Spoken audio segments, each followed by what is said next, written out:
Hello po, Typhoon 8 ngayon. Nakita nyo nangyari sa sapatos ko. Naku, umuulan pa naman ngayon 8. Ayan.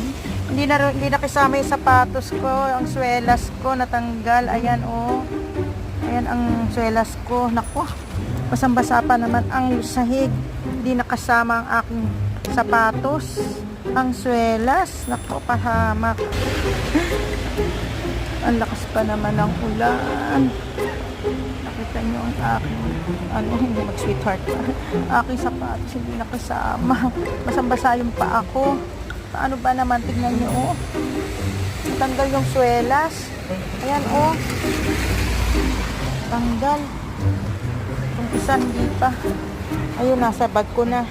Maglalakad ako ngayon na walang swelas ang sapatos ko. Ang layo pa naman ang lalakarin ko. Basang-basa sa ulan. Basang-basa sa ulan. Nasirang